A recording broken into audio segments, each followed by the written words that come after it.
मैं खेल का खलनायक हूँ। C1 मेरी होने वाली प्रेमिका की मृत्यु हो गई है 1। उस दिन के बाद से कितना समय बीत चुका है। मैंने अपने चक्कर आते दिमाग से याद करने की कोशिश की लेकिन यह मुश्किल था। मुझे अपनी प्रेमिका की नहीं, मेरी होने वाली प्रेमिका की मृत्यु का दिन याद रखना चाहिए था, लेकिन मैं भूल गया। अगर किसी महिला को पता चलता कि मैं इतनी महत्वपूर्ण बात भूल गया हूँ, तो शायद वो मुझसे नफरत करती। मैंने एक गहरी सांस छोड़ी और ठंडी हवा के संपर्क में आते ही धुआं निकल आया। मैं इस समय पेरिस की खूबसूरत गलियों में यूं ही घूम रहा था। मैं पेरिस में रहता नहीं था, लेकिन अपनी होने वाली प्रेमिका और कुछ दोस्तों के साथ यहाँ आया था। पेरिस जाने का प्रस्ताव मैंने ही रखा था। कोई भी सोचेगा कि सर्दियों में पेरिस कौन जाएगा, लेकिन मेरे पास एक योजना थी। मैं प्यार के शहर में एफिल टावर की चोटी पर उससे अपने प्यार का इजहार करना चाहता था। यह बचकाना, अटपटा, शर्मनाक या कुछ भी लग सकता है, लेकिन यही मेरा उसे अपने प्यार का इजहार करने का तरीका था। मुझे लगता है कि उसकी मृत्यु को लगभग 1 सप्ताह हो गया होगा। मुझे लंदन के लिए निकल जाना चाहिए था, जहां मैं रहती हूं, लेकिन मैं प्यार के शहर में ही अटकी हुई थी। मेरा कोई परिवार नहीं था, इसलिए वैसे भी कोई मेरी परवाह नहीं करता। मेरा इकलौता परिवार शायद वो लड़की ही थी, लेकिन अब वो मर चुकी है। मैं कितनी घटिया जिंदगी जी रहा था। जब मैं महज 17 साल का था, तब एक कार दुर्घटना में मेरे माता-पिता और मेरी छोटी बहन की मृत्यु हो गई। तब से मैं अपने माता-पिता की जीवन बीमा पॉलिसी के सहारे जी रहा हूं। मैं जीवित तो रहा, लेकिन मेरे लिए यह किसी नरक से कम नहीं था। मेरे पास परवाह करने वाला कोई नहीं था। मैं हमेशा से हंसमुख स्वभाव की थी, लेकिन अपने परिवार की मृत्यु के बाद मैं पूरी तरह अंतर्मुखी हो गई और मुझे यह अच्छा भी लगा। अकेले रहना मुझे सुकून देता था। मैं समझ सकती थी कि मुझसे पहले मिले उस अंतर्मुखी व्यक्ति को अकेलापन कैसा लगता होगा। उसके बाद मैंने आईटी में विशेषज्ञता प्राप्त एक स्कूल में आईटी की पढ़ाई शुरू की। मुझे इसमें पढ़ाई करते हुए लगभग 4 साल हो गए हैं और अब मैं 22 साल का हूँ। एक अंतर्मुखी व्यक्ति होने के नाते मुझे इन 4 वर्षों में अकेले ही रहना चाहिए था, लेकिन नहीं। उसने मुझे ऐसा नहीं करने दिया। मैं निश्चित रूप से उस महिला की बात कर रहा हूँ जिसे मैंने अपने जीवन में सबसे अधिक प्यार किया है। जब हमें 2 लोगों के लिए एक प्रोजेक्ट करना था, तब उसने मुझसे बातचीत शुरू की। संयोग से मैं उसके साथ था, जो शायद अब तक की सबसे खूबसूरत लड़की थी जिससे मैं मिला था। शुरू में मैं थोड़ा झिझक रहा था, लेकिन उसने किसी तरह मेरा दिल जीत लिया। 4 साल तक मैंने उससे बातें की, उसके बारे में जाना और मुझे उससे प्यार हो गया। लेकिन अब यह सब खत्म हो गया है। मैं पास की एक बेकरी में गया और लाइन में लग गया। अपनी बारी आने पर मैंने बेकर को 2 यूरो दिए, जो यूरोप में प्रचलित मुद्रा है। 2 बैगेट दीजिए कृपया। बेशक साहब, उसने पेशेवर अंदाज में मुस्कुराते हुए मुझे 2 बैगुएट ब्रेड थमा दिए। बहुत बहुत धन्यवाद, मुझे खुशी हुई। उसने फ्रेंच लहजे में अंग्रेजी में जवाब दिया। यह प्यारा था। अब जब मैंने उसे देखा तो वह खूबसूरत थी। क्या मुझे कुछ कोशिश करनी चाहिए? नहीं, मैंने अपने इस मूर्खतापूर्ण विचार पर अपना सिर हिलाया। उससे पहले मुझे अपने दोस्त से मिलना था, और मैं भूल ही गया था कि मैं अंतर्मुखी हूँ। इसके अलावा मेरा रूप रंग साधारण था, इसलिए मुझे नहीं लगा था कि कोई फ्रांसीसी सुंदरी मुझमें दिलचस्पी लेगी। मुझे आज भी आश्चर्य होता है कि वह मुझ पर कैसे फिदा हो गई, क्योंकि हाँ, मुझे पता था कि उसकी मृत्यु से पहले वह मुझसे प्यार करती थी। आखिरकार उसके भाई ने मुझे बताया था। वह तुम्हारे अंदर भी है भाई। जब उसके भाई, जो मेरा दोस्त है, ने मुझसे यह कहा, तो मैं खुशी के चरम पर पहुंच गया था। मुझे आज भी याद है कि मैं खुशी से झूमते हुए आसमान को घूर रहा था। मैं उसके साथ डेट पर जाने, पहली रात, बच्चे पैदा करने और उन्हें पालने पोसने के सपने देखने लगा था। उस बात को याद करते हुए मैंने बैगेट का एक टुकड़ा खाया। स्वादिष्ट, जैसा कि उम्मीद थी। फ्रांस में बैगुएट एकदम सही थे। मेरे साथ फुटपाथ पर टहल रहे लोग मुझे उस सर्द मौसम में भूख से बैगेट खाते देख थोड़ा मुस्कुराए। सच में, गर्म बैगेट अब ठंडी हो चुकी थी, लेकिन मुझे भूख लगी थी, बहुत भूख। मैंने अपनी घड़ी देखी और राहत की सांस ली। 8:47। मुझे अब जाना चाहिए। मैंने यू टर्न लिया और एक अजीब जगह की ओर चल पड़ा। मेरे दोस्त ने मुझे कल वहां आने के लिए कहा था, इसलिए मैं मान गया। लगभग 10 मिनट चलने के बाद मुझे अपने दोस्त की पीठ दिखाई दी। वह एक बेंच पर बैठा था। ऐसा लग रहा था जैसे वह किसी खास चीज को नहीं देख रहा हो। उसकी हमेशा सीधी रहने वाली पीठ अब झुकी हुई थी। इस हालत में मैं उसे आसानी से हरा सकता था। उसकी पीठ पर लात मारने की इच्छा को दबाते हुए मैं उसके बगल में बेंच पर बैठ गया। उद्धरण चिन्ह डॉट डॉट डॉट उद्धरण चिन्ह। उद्धरण चिन्ह डॉट डॉट डॉट उद्धरण चिन्ह। उद्धरण चिन्ह डॉट डॉट डॉट उद्धरण चिन्ह। उद्धरण चिन्ह डॉट डॉट डॉट उद्धरण चिन्ह। न्यार, अंततः वह बोला, हाँ, क्या आप पब फ्यूचर के विज्ञापन? पब फ्यूचर विज्ञापन? उसने कर्कश आवाज में पूछा। मैंने उसके गालों पर सूखे आंसू भी देखे, लेकिन मैंने उन्हें नजरअंदाज करना ही बेहतर समझा। अच्छा, और आप भी? अच्छा है ना? हा हा हा। एमरिक के अचानक रूखेपन से हंसने पर मैं असमंजस में पड़ गया। तुम ठीक हो? उसकी मौत को अभी 1 हफ्ता ही हुआ है। एफेरा, मेरी बहन, तुम्हारी प्रेमिका। अंत में उन्होंने अपनी आवाज ऊंची कर दी। नहीं मेरी प्रेमिका, मैंने शांत भाव से जवाब दिया। वह मेरी प्रेमिका नहीं थी, क्योंकि मुझे कभी उसे अपने प्यार का इजहार करने का मौका ही नहीं मिला था। मैंने उससे अपने दिल की बात नहीं कही थी, इसलिए वह मेरी प्रेमिका नहीं है। मैंने कहा और अपनी बैगेट का एक टुकड़ा खा लिया। ओह, क्या आप चाहते हैं? मैंने एमरिक को एक बैगेट पकड़ाया, लेकिन वह कांपते होंठों से मुझे घूर रहा था। मैं समझ गया कि वह मुझे मुक्का मारने से खुद को रोक रहा है, इसलिए मैंने अपना हाथ पीछे खींच लिया। क्या हुआ, नायर? क्या तुमने कभी उसकी परवाह की है? मैं तुम्हें पहचान नहीं पा रहा हूँ। एमरिक ने आखिरकार वही बात कह दी जो मेरे सामने आने के बाद से उसके मन में थी। मैंने पीछे मुड़कर उसकी ओर देखा। उस चेहरे, उसकी शक्ल सूरत उसकी बहन एफेरा से मिलती जुलती थी। मेरे अंदर भयंकर गुस्सा उबल रहा था, इसलिए मैंने अपना चेहरा दूसरी तरफ कर लिया। आप क्या सोचते हैं? मैंने एक प्रश्न के साथ उत्तर दिया, लेकिन इससे एमरिक जरा भी प्रसन्न नहीं हुआ और वह खड़ा हो गया। पर्याप्त। उसे जाते हुए देखकर मुझे थोड़ी हैरानी हुई। मेरे उदासीन रवैये के बावजूद उसने मुझे मुक्का नहीं मारा। मैंने ब्रेड से भरा बैग बेंच पर रखा और खड़ा हो गया। प्रचारित सामग्री, अभी शर्त लगाएं और पाएं 20,000 रुपए का कैशबैक। इसे पाने का तरीका यहाँ जानें। अधिक 210, 53, 70। यह प्रशंसकों के सट्टेबाजी के तरीके को बदल रहा है। जानिए यह इतना लोकप्रिय क्यों हो रहा है। अधिक 141, 35, 47। खेल प्रेमी पुराने सट्टेबाजी ऐप्स को छोड़कर इस नए ऐप को अपना रहे हैं। अधिक 150, 38, 50। एमरिक, मैं उसकी ओर बढ़ा। दफा हो जाओ, नायर। जब उसने मुझसे यह कहा तो उसने मुड़कर भी नहीं देखा। मैंने उसकी बातों को अनसुना कर उसकी ओर दौड़ लगाई। तुम्हें पता है, एफेरा, वह बुरी नहीं थी। उद्धरण चिन्ह विस्मयादिबोधक चिन्ह उद्धरण चिन्ह। एमरिक चलना बंद कर दिया। मैं देख सकता था कि उसने अपनी मुट्ठियां भींच ली थीं। मुझे वो मिल गई। मैं खुद को भाग्यशाली मानता हूँ। फिर भी मेरे चेहरे पर धीरे धीरे एक शरारती मुस्कान आ गई। यह बहुत दुख की बात है, मुझे उसके साथ कम से कम एक रात बिताने का मौका नहीं मिला। बम! एक जोरदार मुक्का मेरे गाल पर लगा और मैं दूर जा गिरा। मेरा सिर बेंच से टकराया और मैं जमीन पर फिसल गया। मेरे सिर से गर्म खून बह रहा था, लेकिन मैंने इसे नजरअंदाज कर दिया और दर्द भरी मुस्कान के साथ एमरिक की ओर देखा। तुम मुझे घृणास्पद लगते हो नायर। मैं तुम्हारे जैसे कमीने के साथ दोस्ती कर चुकी हूँ और यहाँ तक कि अपनी बहन को भी तुम्हारे साथ रहने दिया है। एमरिक ने अपना सिर हिलाया और वहां से चला गया। मैंने आह भरी और उठ खड़ी हुई। अपने कपड़ों को झाड़ते हुए मैंने ब्रेड से भरा बैग उठाया। मैंने देखा कि कुछ लोग मेरी तरफ देख रहे थे। वे शायद यह जानने के लिए उत्सुक थे कि आखिर हुआ क्या था। मेरी नज़र एक छोटी बच्ची पर पड़ी जो अपनी माँ के पैर से लिपटी हुई थी और मुझे घूर रही थी। क्या आप चाहते हैं? मैंने ब्रेड से भरा बैग उसे सौंप दिया। नहीं, धन्यवाद। माँ ने फ्रेंच में कुछ कहते हुए विनम्रता से मुस्कुराया और फिर अपनी बेटी के साथ चली गई। यह एक मजाक था, यह मेरे लिए है। मैंने बैग को गले लगाया और अपनी चोट का इलाज कराने के लिए घर की ओर चल दिया। मैं खेल का खलनायक हूँ। C2 मेरी होने वाली प्रेमिका की मृत्यु हो गई है। 2 अरे, बहुत ठंड थी। मैं थकान से चूर होकर सोफे पर लेट गया। मैंने शेल्फ से उठाया हुआ डिब्बा खोला। यह दवाइयों का डिब्बा था जिसे एफेरा एहतियात के तौर पर यहाँ लाई थी। मैंने तुरंत अपनी चोट का इलाज शुरू कर दिया। उस कमीने ने तो जरा भी संकोच नहीं किया। मैंने घुरघुराहट की आवाज निकाली। उसका शरीर गठीला था जबकि मैं दुबला पतला था। उसे थोड़ा संयम बरतना चाहिए था। जो भी हो, वह मेरा दोस्त है, इसलिए मैं उसे एक अच्छे दोस्त की तरह माफ कर दूंगा। अपनी चोट का इलाज करने के बाद मैंने प्लेस्टेशन का कंट्रोलर उठाया और उसे चालू किया। जो गेम मैं खेलना चाहता था वह पहले से ही उसमें मौजूद था। दरअसल यह वही गेम था जिसे मैं एफेरा के साथ खेला करता था, इसलिए मैंने कभी डिस्क नहीं निकाली थी।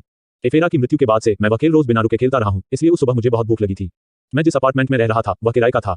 मेरे दोस्त भी वहीं रहते थे, लेकिन एफेरा की मृत्यु के बाद वे सब चले गए। मैं अकेला था जिसने वहां से जाने से इनकार कर दिया। टीवी की स्क्रीन पर गेम का वीडियो परिचय चलने लगा। मैं जो गेम खेल रहा था वह प्रिंसेस एंड ड्रैगन था। क्या वो डेटिंग सिम गेम था? मुझे लगता है। खैर, ये वही मशहूर गेम थे जो जापान में खूब बिके। और सच में, गेम के रचनाकारों में से एक जापानी था। गेम यूरोप में उतना आकर्षक नहीं था, इसलिए उसे सफल नहीं होना चाहिए था, लेकिन हैरानी की बात है कि यह बहुत सफल रहा। इस खेल में हम मुख्य किरदार एक छात्र की भूमिका निभा रहे थे और हमारा लक्ष्य खेल की नायिकाओं को आकर्षित करना था। लड़की को रिझाने और सुखद अंत पाने के लिए हमें प्रत्येक घटना में सही चुनाव और सही कार्रवाई करनी थी। यह घिसा पिटा लगता है, लेकिन यही इसकी सफलता का कारण था और यही वजह थी कि एफेरा और मैंने यह गेम खेला था। ऐसा है, स्क्रीन पर चल रही बातचीत को देखकर मेरे चेहरे पर मुस्कान आ गई। जेडेन, क्या तुम्हें लैला पसंद है? नीले बालों वाली एक लड़की ने आंखें ऊपर उठाते हुए पूछा। छवि एक काले बालों वाले आकर्षक लड़के में बदल गई। फिर 4 लाइनें दिखाई दी। एक, हाँ, मुझे वो पसंद है। बी, नहीं, मुझे वो पसंद नहीं है। सी, मैं तुमसे प्यार करता हूँ। डी, मैं तुम्हें केवल अपने बिस्तर पर ही जवाब दूंगा। 4 विकल्प प्रदर्शित किए गए थे। मुझे आखिरी 2 विकल्पों को देखकर बहुत असहज महसूस हुआ, खासकर आखिरी वाले को देखकर। मैं खेल के मुख्य लक्ष्यों या नायिकाओं में से एक का सामना कर रहा था, इसलिए तार्किक रूप से मुझे तीसरा विकल्प चुनना चाहिए था, लेकिन मैंने दूसरा विकल्प चुना। क्यों? क्योंकि यह सबसे तटस्थ विकल्प था। मुझे लैला से परेशानी से बचने के लिए यही विकल्प चुनना पड़ा, जो खेल की खलनायिका थी। वास्तव में, नीले बालों वाली लड़की ने मासूमियत भरी निगाहों से पूछा। लानत है, वो वाकई बेहद खूबसूरत थी, लेकिन साथ ही साथ बहुत आसान भी। शायद मुझे हेल मोड चुनना चाहिए था। मैंने उस गेम को कुछ घंटों तक खेला। अगर वो कॉल ना आती तो मैं और भी ज्यादा खेलता। कौन है भाई? मैंने थकी हुई आवाज में पूछा। एफेरा, वह जीवित हो सकती है। उद्धरण चिन्ह विस्मयादिबोधक चिन्ह उद्धरण चिन्ह। मेरी सांस कुछ सेकंड के लिए रुक गई थी। मेरा दिल जोर जोर से धड़क रहा था। क्या? मेरे दिमाग को उसके पहले के शब्दों को समझने में काफी दिक्कत हुई। नायर, अगर तुम अपना खुशहाल जीवन वापस पाना चाहते हो तो टोक्यो आ जाओ। उद्धरण चिन्ह ... उद्धरण चिन्ह। कॉल कटने पर मैं सफेद दीवार को बेसुध होकर देखता रहा। तारांकन। टोक्यो। उस कॉल के बाद 2 दिन बीत चुके थे। मैं टोक्यो के लिए रवाना हुआ और हवाई अड्डे से बाहर निकलते ही काले सूट पहने लोगों ने मुझे पकड़ लिया। और यहाँ मैं एक ऐसे अधेड़ उम्र के व्यक्ति का सामना कर रहा था जो जापानी नहीं था।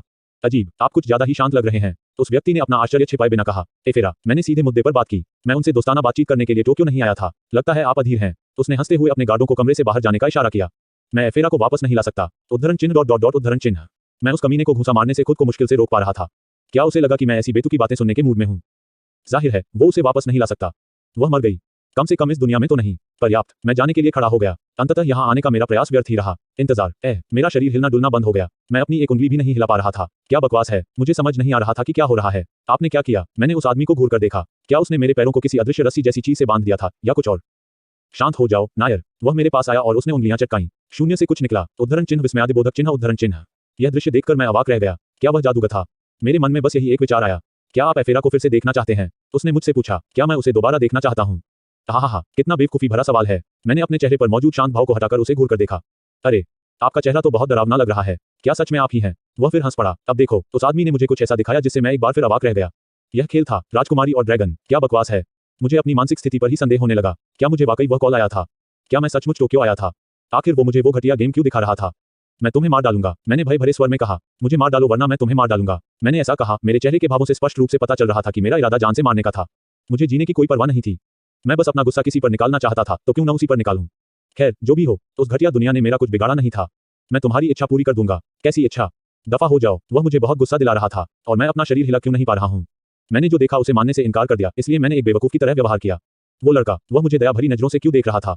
भाड़ में जाओ, एक दिन तुम समझ जाओगे। अब मर जाओ, उसने कहा और अपना हाथ मेरे सिर पर रख दिया। क्या? तेज रोशनी ने पूरे कमरे को अपनी चपेट में ले लिया और सब कुछ चौंधिया दिया। मैं बस अपनी आंखें बंद कर सकता था। यह शायद एक सपना था। हाँ, एक लंबा सपना। मुझे यही उम्मीद थी, लेकिन जल्द ही मेरी यह उम्मीद गलत साबित हुई। संपर्क सेवा की शर्तें।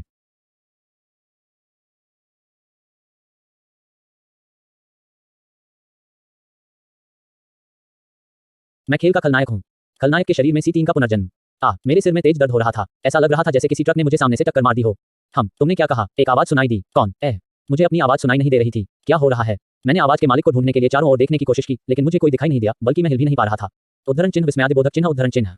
लेकिन मैं अपने सामने देख सकता था, वहां एक खूबसूरत लड़की थी। नहीं, शायद उसकी अलौकिक सुंदरता का वर्णन करने के लिए खूबसूरत शब्द काफी नहीं था। उसकी सुंदरता निस्संदेह एफेरा की सुंदरता से कहीं अधिक थी। अरे, मैं एफेरा के बारे में शेखी नहीं बघा रहा हूँ। मेरा विश्वास कीजिए, बहुत खूब। उसके लंबे सुनहरे बाल उसकी पीठ पर लहरा रहे थे और उसकी आंखें नीलम जैसी थी।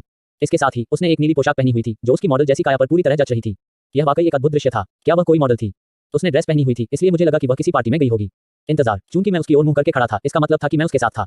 मैंने अपने चारों ओर देखने की कोशिश की, लेकिन मैं अपना सिर हिला नहीं सका। चलो और गंदी जबान से मेरा नाम मत लो। वह बहुत गुस्से में लग रही थी। पर डॉट डॉट डॉट मुझे क्या बकवास है। मेरे होंठ अपने आप हिल रहे थे। औरोरा, तुम मेरी मंगेतर हो, इसलिए एक बार फिर मेरे होंठ अपने आप हिलने लगे। ऐसा लग रहा था जैसे मैं किसी शरीर के अंदर फंसा हुआ हूं। और वो कायरों जैसी आवाज कैसी थी? मैं हकला रहा था और किसी बेवकूफ की तरह बोल रहा था। अब और नहीं, एडवर्ड, जैसा कि मैंने कहा, मैं तुम्हारे और मेरे बीच की सगाई तोड़ रही हूँ। अरोरा ने मुझे घूरकर देखा। यह पहली बार था जब किसी लड़की ने मेरे प्रति इतना गुस्सा और घृणा दिखाई। मुझे समझ नहीं आ रहा था कि मैं कैसे प्रतिक्रिया दूं, लेकिन वो मुझे घूर क्यों रही है? मैंने कुछ नहीं किया। इंतजार, उस लड़की को अब जब मैं गौर से देखती हूँ, वह मुझे बहुत जानी पहचानी सी लगती है। उद्धरण चिन्ह विस्मयादिबोधक चिन्ह उद्धरण चिन्ह। बिल्कुल नहीं, मैंने उसे दोबारा देखा, इसमें कोई शक नहीं। सुनहरे बाल, नीली आंखें और उनका मनमोहक व्यवहार। क्या तुम मजाक कर रहे हो? वह उस गेम राजकुमारी और ड्रैगन की नायिकाओं में से एक थी। हाँ, मैंने वह गेम इतने घंटे खेला कि मैं उस लड़की को किसी और से अलग पहचान ही नहीं सकता था। यह सचमुच वही है। क्या हो रहा है? यह कैसे संभव है? क्या यह सपना है? हाँ, यह जरूर एक सपना होगा। टोक्यो में उस आदमी से हुई मुलाकात भी। तुम ऐसा नहीं कर सकते। मैंने फिर से बात की। सगाई का फैसला राजा और मेरे पिता ने किया था। मुझे अपने बोलने के तरीके पर घृणा हुई। ऐसा लग रहा था मानो मैं उस लड़की से शादी करने के लिए बेताब था जिसे मैं जानता भी नहीं था। इतना ही नहीं, मुझे उसके प्रति वासना भी महसूस हो रही थी। लानत है, कोई मुझे इस सपने से बाहर निकालो। मेरे पिता ने मुझे यह विकल्प दिया और ड्यूक फाल्कोना भी इससे सहमत थे। पिताजी मान गए। यह जानकर कि मेरे पिता सहमत हैं, मेरा हृदय क्रोध और दुख से भर गया। मैंने अपनी मुट्ठियां भींच लीं। मैं कह सकता था कि मैं इसे ऐसे ही नहीं जाने दूंगा। वह आदमी बहुत ही दयनीय था। उसके शरीर में होना मेरे लिए किसी बुरे सपने से कम नहीं था। मुझे उस लड़की को देखने के लिए मजबूर होना पड़ा जो मुझ पर थूकने ही वाली थी। तो फिर मैं उसे घूरते हुए बुरी तरह हकलाने लगा। मेरे मुंह से लार टपकने ही वाली थी। नहीं, मेरे मुंह से तो पहले ही लार टपक रही थी। धिक्कार है। अरोरा की निगाहें मुझ पर और भी तीखी हो गईं। एक रात के बारे में क्या ख्याल है? क्या? अरोरा की दिल दहला देने वाली आवाज हॉल में गूंज उठी। मेरे साथ एक रात बिताओ और मैं भी अलग हो जाऊंगी। मैंने जलती हुई आंखों से ये कहा और मेरी आंखों से विनती के आंसू बहने लगे। उद्धरण चिन्ह डॉट डॉट डॉट उद्धरण चिन्ह। मुझे सचमुच जमीन में दफन हो जाना था। मैं जा रहा हूँ। शुक्र है कि जाते समय उसने मुझे कोई जवाब भी नहीं दिया। अंत में मैं अपने शरीर को नियंत्रित कर सकता था। उद्धरण चिन्ह डॉट डॉट डॉट उद्धरण चिन्ह। लेकिन कुछ गड़बड़ थी। धड़ाम। जब मैंने आगे बढ़ने की कोशिश की तो मैं लड़खड़ाकर एक छोटे बच्चे की तरह जमीन पर गिर गया। उस सपने पर लानत हो। मैं गुस्से में सब कुछ जला देना चाहता था। मुझे थकान महसूस हो रही थी, इसलिए मैंने कई बार गहरी सांसें ली। मैंने कुछ भी नहीं किया और मुझे थकान महसूस हो रही थी। क्या मैं सचमुच एक छोटा बच्चा था? लेकिन कुछ तो अजीब था। यह शरीर, मुझे सामान्य से अधिक वजन महसूस हो रहा था। मैंने अपने हाथों को सफेद चीनी मिट्टी के फर्श पर टिकाकर जमीन पर अपनी परछाई देखी। उद्धरण चिन्ह विस्मयादिबोधक चिन्ह उद्धरण चिन्ह। मेरे गाल गोल मटोल थे। मैंने अपने गालों को चुटकी से दबाया और सच में वे मांस से भरे हुए थे। क्या तुम मजाक कर रहे हो? मैं मोटा था और बहुत मोटी भी। अगर मेरा वजन 150 किलोग्राम हो तो मुझे आश्चर्य नहीं होगा। वह जा चुकी है। उद्धरण चिन्ह विस्मयादिबोधक चिन्ह उद्धरण चिन्ह। मैं मुड़ गया। वहां एक और खूबसूरत लड़की मौजूद थी। उसके बाल काले और आंखें ग्रे रंग की थीं। मैंने भी उसे पहचान लिया। वह खेल की एक उपनायिका थी, एलोना फाल्क्रोना, ड्यूक फाल्क्रोना की बेटी। इस बार उसे देखकर मुझ में क्रोध का ज्वार उमड़ रहा था। मैं स्तब्ध रह गया क्योंकि उसे जान से मारने की तीव्र इच्छा ने मुझे लगभग डुबो ही दिया था। लेकिन क्यों? इंतजार। मैंने अनगिनत बार अपना चेहरा देखा। अंततः मुझे अपने शरीर का नाम मिल गया। भाई, तुम ऐसे क्यों हो? एलोना ने घृणा भरी नजरों से मेरी ओर देखा। हाँ, घटनाक्रम के इस मोड़ से मैं इतना स्तब्ध था कि मुझे पता ही नहीं चला। वो शरीर, वो चरित्र, खेल में वह इतना मोटा नहीं था, इसलिए मैंने पहले ध्यान नहीं दिया। फिर भी राजकुमारी अरोरा का मंगेतर, अब पूर्व मंगेतर, मुझे भी तभी ध्यान देना चाहिए था जब मुझे यह बात समझ में आ गई थी। लेकिन अब मुझे पूरा यकीन था, मैं एलोना की तरह उसका बड़ा भाई था। एडवर्ड फाल्क्रोना, फाल्क्रोना रियासत का उत्तराधिकारी और साथ ही गेम राजकुमारी और ड्रैगन का एक मुख्य खलनायक। मैं खेल का खलनायक हूँ। C4 एक बेहद हिंसक और हल्की फुल्की प्रेम कहानी वाला गेम है। राजकुमारी और ड्रैगन एक अमेरिकी जापानी गेम। एक साक्षात्कार से लोगों को पता चला कि एक दिन एक अमेरिकी ने डेटिंग सिम गेम जैसा कुछ बनाने का फैसला किया। वह इसी तरह के एक जापानी गेम से काफी प्रेरित था। वह जापान के लिए रवाना हो गया और वहां के एक प्रसिद्ध स्टूडियो के निदेशक के साथ एक बड़ा अनुबंध किया। निदेशक को अमेरिकी द्वारा प्रस्तावित खेल की रूपरेखा बहुत पसंद आई थी। इस तरह का गेम विकसित करने में पूरे 5 साल लग गए थे। गेम पर काम करने वाले ज्यादातर लोग गेम की सफलता को लेकर संशय में थे, लेकिन अमेरिकी और जापानी निर्देशक आश्वस्त थे। और वे सही थे। यह एक बहुत बड़ी सफलता थी। हर महीने लाखों करोड़ों गेम बिकते थे। इस तरह के खेल के लिए यह एक ऐतिहासिक घटना थी। ठीक है, एक रोमांस गेम जिसमें आपको लड़कियों का पीछा करना पड़ता है, सुनने में बहुत नीरस लग सकता है, लेकिन बात यहीं खत्म नहीं हुई। रोमांस के अलावा अन्य टैग भी थे। एक्शन, त्रासदी, ड्रामा, खूनी दृश्य। यह वास्तव में एक बेहद हिंसक खेल था। आपको लड़कियों को रिझाना पड़ता था, लेकिन उससे भी ज्यादा आपको जीवित रहना पड़ता था। हजारों से अधिक विभिन्न परिदृश्य थे और उनमें से केवल कुछ ही सुखद अंत वाले थे। लोग इसे एक बेहद चुनौतीपूर्ण खेल कहते हैं। गेम की सफलता को देखते हुए दोनों रचनाकारों ने एक सीक्वल बनाने का फैसला किया, जो पहले गेम से कम सफल नहीं रहा। 2022 तक 3 गेम रद्द हो चुके थे। मुझे अभी भी याद है कि मैंने एफेरा के साथ ट्री के सबसे नफरत किए जाने वाले चरित्र के लोकप्रियता सर्वेक्षण को देखा था। एडवर्ड फाल्क्रोन तीसरे स्थान पर रहे और ट्री के सबसे खतरनाक चरित्र सर्वेक्षण में भी एडवर्ड फाल्क्रोन प्रथम स्थान पर रहे। वह पहले गेम का एक प्रमुख खलनायक था, दूसरे गेम का मुख्य खलनायक। दूसरे गेम के अंत में उसकी मृत्यु हो जाती है, लेकिन वह तीसरे गेम में भी प्रभावित होता है। तारांकन तारांकन तारांकन तारांकन उद्धरण चिन्ह डॉट डॉट डॉट उद्धरण चिन्ह। मैंने दर्पण में अपना प्रतिबिंब देखा। अपने पिछले जन्म में मैं बहुत दुबली थी, लेकिन अब मैं बहुत मोटी हो गई हूँ। मेरे बाल भी फाल्क्रोना परिवार के मशहूर सफेद बालों जैसे थे। मेरी सुनहरी आंखें मुझे मेरी दिवंगत मां से विरासत में मिली थी। हाँ, मुझे समझ आ गया था कि यह सपना नहीं था और मैंने इसे स्वीकार कर लिया, हालांकि मैं ऐसा नहीं करना चाहता था। उस आदमी ने मेरे साथ कुछ किया और इसी वजह से मैं उस खेल में शामिल हो गया। सबसे बुरे किरदार के रूप में मैंने अपने चारों ओर देखा। यह मेरा कमरा था। जब मैंने नौकरानी से पूछा तो उसने घबराकर दूसरी मंजिल पर स्थित मेरे कमरे की ओर इशारा किया। मुझे इसमें कोई आश्चर्य नहीं हुआ कि मुझे अपने ही आलीशान घर में भी नफरत का सामना करना पड़ा। मुझे पहले कभी इतनी घृणा भरी निगाहों का सामना नहीं करना पड़ा था। पहले तो मुझे बहुत असहज महसूस हुआ, लेकिन अब मुझे इसकी कुछ हद तक आदत हो गई है। खेल में मैंने जो सीखा उसके अनुसार मैंने हवेली की सभी नौकरानियों के साथ कम से कम एक बार छेड़छाड़ की और लगभग उन पर हमला कर दिया था। अगर एलोना ना होती तो मैं हवस के मारे इस हवेली की हर लड़की पर हमला कर देता। मैंने दांत पीस लिए, उसने मुझे नायक के शरीर में क्यों नहीं भेजा, या किसी आम भीड़ के शरीर में। इस दुनिया में मुझे कोई पसंद नहीं करता। वैसे मुझे सच में कोई फर्क नहीं पड़ता। शांत होकर मैं अपने बिस्तर पर बैठ गया। मेरे बैठते ही बिस्तर धंस गया और चरमराहट की आवाज आई। उद्धरण चिन्ह डॉट डॉट डॉट उद्धरण चिन्ह। मैंने उस बात को नजरअंदाज करते हुए चारों ओर देखा। वह एक विशाल कमरा था, जैसा कि उम्मीद थी। यह ड्यूक के उत्तराधिकारी का कमरा था। डिंग। उद्धरण चिन्ह डॉट डॉट डॉट उद्धरण चिन्ह। मेरे सामने एक स्क्रीन प्रकट हुई। जो कुछ भी, मुझे अब आश्चर्य नहीं हुआ, इसलिए मैंने उसे अपनी उंगली से छूकर देखा। एडवर्ड फाल्क्रोन 16, तीसरा आरोहण, फाल्करोना वंश, आकर्षण 0.5, स्नेह अंक 0, उद्धरण चिन्ह डॉट डॉट डॉट उद्धरण चिन्ह।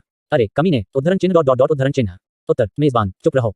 इसका क्या मतलब है? चाम 0.5। मैंने गुस्से से चिल्लाया। इसमें चपलता या शक्ति जैसे कोई आंकड़े नहीं थे, क्योंकि खेल में शक्ति का निर्धारण आरोहण द्वारा किया जाता था। मैं वर्तमान में तीसरे आरोहण तक पहुंच चुका हूं, जो अच्छी बात है, लेकिन आकर्षण के आंकड़े क्यों थे? गेम में ऐसा कुछ भी नहीं था। इसका मतलब है कि आपके आकर्षण में 0.5 अंक हैं। मुझे यह पता है, लेकिन औसत क्या है? मैंने अपनी सांस रोकते हुए पूछा। जब वो मुझे इस घटिया दुनिया में एक घटिया किरदार के रूप में लेकर आया है, तो कम से कम मुझे एक सुंदर चेहरा तो दे ही सकता था, है ना? मुझे यह पता ही नहीं चल पाता था कि मेरा चेहरा सुंदर है या नहीं, क्योंकि मुझे लड़कियों में दिलचस्पी थी। मेरा मतलब है, मैं यह तो बता सकती हूँ कि कोई लड़की खूबसूरत है या नहीं, लेकिन यह नहीं बता सकती कि कोई पुरुष आकर्षक है या नहीं। इसमें अजीब क्या है? बिल्कुल सामान्य बात है। अरे मेरे आंकड़ों के अनुसार औसत 20 है। भाड़ में जाओ, मैं मेजबानी नहीं कर सकता, मेरे पास नहीं है। चुप रहो। मैंने अपना आपा खोने से पहले ही उस परेशान करने वाली आई को बीच में ही रोक दिया। तो क्या वही आदमी है जिसने तुम्हें मेरे पास भेजा है? मैंने बिस्तर पर लेटने से पहले पूछा। जी हाँ एडवर्ड, मुझे स्वामी कहो। नहीं, मैं एडवर्ड नहीं, नायर हूँ। अब और नहीं, मैं तुम्हें मार डालूंगा। आप नहीं कर सकते। उस आदमी ने तुम्हें मेरे पास क्यों भेजा? मैंने पूछ लिया। 98.6% सटीकता के साथ यस बैंक के शेयर मूल्य का AI विश्लेषण।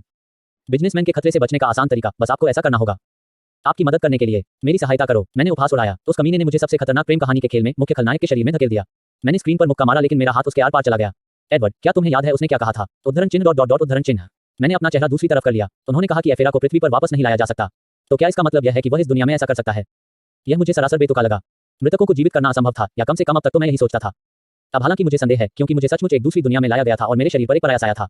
वैसे भी मैं पहले ही उसके लिए शोक मना चुका था। जब मैं उसके भाई एमरिक से मिला, तो मैंने उसके साथ ठंडा व्यवहार किया, क्योंकि मैं चाहता था कि वह आगे बढ़े ताकि वह खुद को दोष देना बंद कर सके। मुझे यहाँ क्या करना चाहिए? क्या तुम मरना चाहते हो एडवर्ड? नहीं, अब और नहीं। मेरा मतलब है कि मैं एक काल्पनिक दुनिया में हूँ, इसलिए मुझे इसका थोड़ा आनंद लेना चाहिए। मैं इसके लायक हूँ। मैंने मुस्कुराते हुए कहा। मतलब कौन नहीं चाहेगा? क्या आप उस गेम में जी रहे हैं जिसे आपने घंटों खेला है? अब चलिए शुरू करते हैं। मैंने अपना शरीर उठाया, या यूं कहूं कि मैंने अपने विशाल शरीर को उठाने की कोशिश की। लानत है एडवर्ड, तुम्हें व्यायाम करने की जरूरत है। पानी गीला होता है। यह इस बात पर निर्भर करता है कि यह कौन सा राज्य है। क्या तुम सचमुच रोबोट हो? मैंने गंभीरता से पूछा। उनकी बातचीत से ऐसा लग रहा था जैसे वे सचमुच एक इंसान हो। हाँ, मुझे बनाया गया था द्वारा मेरा गुरु, तो वो मुझे ये नहीं बताएगा कि उसका मालिक कौन है ना? दस्तक दस्तक। बाहर आओ। मेरे कमरे के बाहर से आती एक आवाज ने हमारी बातचीत में बाधा डाली। मैं खेल का खलनायक हूँ। C5, तुम मेरी बहन नहीं हो। बाहर आओ। कौन? मैंने अपने नए साथी से पूछा। मुझे नहीं पता एडवर्ड। क्या आपके पास दीवारों के आर पार देखने के लिए एक्स-रे जैसी कोई चीज नहीं है? मेरा अभी जन्म हुआ है, इसलिए अपडेट मिलने में समय लगेगा। तुम्हारे निकम्मे मालिक के पास करने के लिए कुछ नहीं है, इसलिए उसे कहो कि वह अपना काम जल्दी करे। मैं उससे संपर्क नहीं कर पा रही हूँ। तुम तो बिल्कुल निकम्मे हो, है ना? कम से कम मैं मोटी तो नहीं हूँ। कुतिया। दस्तक दस्तक। अरे फिर वही चिड़चिड़ी आवाज सुनाई दी। मुझे पता था कि ये किसकी आवाज है, इसीलिए मुझे उस दरवाजे को खोलने में हिचकिचाहट हो रही थी। उस परिवार पर लानत हो। मैं खड़ा हुआ और मुझे लगता है कि मैंने अपनी 50% ऊर्जा सिर्फ अपने शरीर को उठाने में ही खर्च कर दी। मैंने दरवाजा खोला और जाहिर सी बात है, वह वही थी। एलोना फाल्क्रोना, मेरी बहन। उसके बाल मेरी मां की तरह काले थे और आंखें मेरे पिता की तरह धूसर थीं। उसकी जांच करो। क्या? एलोना ने हैरानी से कुछ कहा, लेकिन मैंने उसकी बात अनसुनी कर दी। वैसे भी मैं उससे बात नहीं कर रही थी। हाँ, तब वह संभवतः आपकी तरह ही तीसरे चरण में है, लेकिन आपसे कई गुना अधिक शक्तिशाली है। वह फाल्क्रोना वंश की तीसरी शाखा तक भी पहुंच चुकी है। क्या आपको यकीन नहीं है? मैं किसी की पूरी क्षमता का पता तो नहीं लगा सकता, लेकिन एक अनुमान लगा सकता हूं। आपके जैसे ही उसके तीसरे आरोहण में होने की संभावना बहुत अधिक थी। तीसरा विंग। मैंने अपने दांत पीसे। मुझे मशहूर फाल्क्रोना वंश का होने का थोड़ा सौभाग्य मिला था, लेकिन मैंने अभी अपना पहला पंख भी नहीं जगाया था और यहाँ मेरी कुछ महीने छोटी बहन थी, जो पहले ही अपनी तीसरी शक्ति प्राप्त कर चुकी थी। क्या बड़े भाई को छोटी बहन से ज्यादा शक्तिशाली नहीं होना चाहिए? खैर, वो मेरी बहन तो थी ही नहीं, और वो घटिया आदमी मुझे देखकर शायद खूब हंस रहा होगा। आप क्या चाहते हैं? मैंने ठंडे लहजे में पूछा। मेरी इस असामान्य रूप से ठंडी आवाज पर एलोना हैरान रह गई। हालांकि एडवर्ड अपनी बहन के साथ बदतमीजी करता था, पर उसने कभी रूखापन नहीं दिखाया। बल्कि वह दिखा ही नहीं सकता था, क्योंकि वह एक डरपोक था जो एलोना की प्रतिभा से नफरत करता था। ज्यादा से ज्यादा वह मुस्कुराते हुए उसे धक्का दे देता था। यहाँ एलोना जल्दी ही संभल गई और एक नौकरानी का हाथ पकड़कर उसे खींच लाई। वह लगभग 18-19 साल की लड़की थी। देखने में तो प्यारी लग रही थी, लेकिन इस समय उसका चेहरा आंसुओं से भीगा हुआ था। वह मुझसे नजरें चुरा रही थी और मुझसे डरी हुई लग रही थी। क्या? मैंने उससे पूछा। मुझे पता नहीं था कि वह क्या चाहती है। वैसे भी मैंने उस नौकरानी को पहली बार देखा था। रुको, मुझे यह मत बताओ। क्या? तुम क्या पूछ रहे हो? तुमने आज सुबह अपने गंदे हाथों से उसे छुआ था जब वह तुम्हारा गंदा कमरा साफ कर रही थी। एलोना ने गुस्से से चिल्लाते हुए मेरे प्रति घोर घृणा व्यक्त की। सच में यही हुआ था, लेकिन मैंने यह नहीं किया था। तो ठीक है। मैंने अचंभित एलोना के सामने दरवाजा बंद कर दिया। अरे दस्तक दस्तक। मैंने उसकी बात अनसुनी कर दी और अपने बिस्तर की ओर चल दी। इसीलिए तो अरोरा ने सगाई तोड़ दी। उद्धरण चिन्ह डॉट डॉट डॉट उद्धरण चिन्ह। मुझे उस सगाई की बिल्कुल भी परवाह नहीं थी। तुम तो बस एक दरिंदे हो, अपनी मौज मस्ती के लिए मासूम लड़कियों पर हमला करते हो। यह मैंने नहीं किया था। मैंने कंधा उचका दिया। मैं तुमसे नफरत करता हूँ। पिताजी तुमसे नफरत करते हैं। साइमन तुमसे नफरत करता है। माँ भी तुमसे नफरत करती। उद्धरण चिन्ह डॉट डॉट डॉट उद्धरण चिन्ह। Ads by pub future ads. मैं घूमी और दरवाजा खोला। मेरी सुनहरी आंखें पहले से कहीं अधिक ठंडी थीं। मैंने अपने पिछले जन्म के माता पिता और इस जन्म की माँ के बारे में सोचा। यह अजीब था, लेकिन जब उसने कहा कि मेरी माँ ओरियाना फाल्क्रोना मुझसे नफरत करती है, तो मुझे गुस्सा आया। एलोना ने मुझे घूरकर देखा। गुस्से के आंसू उसके चेहरे से बहने लगे। तुम ऐसे क्यों हो? मेरे भाई, मैं तुम्हारा भाई नहीं हूँ। मैंने उसकी बात बीच में ही काट दी। वह सचमुच मुझे बहुत परेशान कर रही थी। एफेरा की मौत के बाद से मुझे हर तरफ से बहुत अपमानित होना पड़ रहा है और मैंने कुछ भी नहीं किया। और तुम मेरी बहन नहीं हो। उद्धरण चिन्ह विस्मयादिबोधक चिन्ह उद्धरण चिन्ह। मेरी बात सुनकर एलोना एकदम स्तब्ध रह गई। तो यहाँ से चले जाओ। मैंने हाथ से इशारा करके उसे दूर भगा दिया। उद्धरण चिन्ह डॉट डॉट डॉट उद्धरण चिन्ह। यह दृश्य देखकर नौकरानी भाग गई। अगर पहले वह मेरे रुतबे से डरी हुई थी तो अब मेरे हास्यबोध से डर गई थी। बस यही है। एलोना ने अपने आंसू पोंछे और फिर से मेरी तरफ घूरकर देखा। तुम्हारे जैसे भाई को पाकर मैं मरना पसंद करूंगी। तुम मर भी जाओ, मुझे कोई फर्क नहीं पड़ता। मैंने बिना किसी झिझक के जवाब दिया। मुझे पूरा यकीन था कि ऐसा कहते समय मेरे चेहरे पर एक विकृत मुस्कान थी। उद्धरण चिन्ह विस्मयादिबोधक चिन्ह उद्धरण चिन्ह। एलोना ने अपनी आंखें चौड़ी कर लीं। वह मुझे ऐसे घूर रही थी मानो किसी अजनबी को देख रही हो।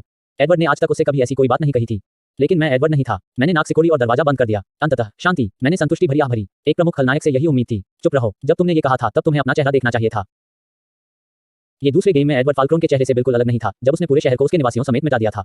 तब फ्यूचर एड्स। क्या तुमने गेम खेले? मैंने हंसते हुए पूछा। Opening square bracket dot dot dot closing square bracket. क्या तुम नाराज हो? मुझे तो नाराज होना चाहिए था। क्या मुझे उस अनजान लड़की को मुझे अपमानित करने देना चाहिए था? उसे मेरे परिवार के बारे में कुछ नहीं पता। वे सब मुझसे प्यार करते थे। मेरी माँ, मेरे पिता, मेरी बहन। अगर वह शराबी बदतमीज औरत न होती तो मैं खुश होता। Opening square bracket dot dot dot closing square bracket. हाँ, कुछ मत बोलो। मैं वैसे भी जवाब नहीं दे सकता क्योंकि मैं इसी शरीर में फंसा हुआ हूँ और पहले से ही थका हुआ हूँ। तारांकन तारांकन तारांकन। एक बड़े चौकोर कमरे में कई लोग मौजूद थे। उनमें से सबसे आकर्षक लोग एक मेज के चारों ओर बैठकर अपना भोजन कर रहे थे। कमरे की भव्य सजावट से यह स्पष्ट था कि वे धनी लोग थे और वास्तव में वे धनी ही थे क्योंकि वे सेलेस्टा शाही परिवार के सदस्य थे। कुछ नौकरानियां अपने मालिक की सेवा में पूर्ण तत्परता से लगी हुई थीं। पहरेदार भी मौजूद थे, हालांकि वे उनसे थोड़ी दूरी पर थे। शाही भोजन कक्ष में कुछ मिनटों तक केवल बर्तनों की आवाज ही गूंजती रही। आपका यहाँ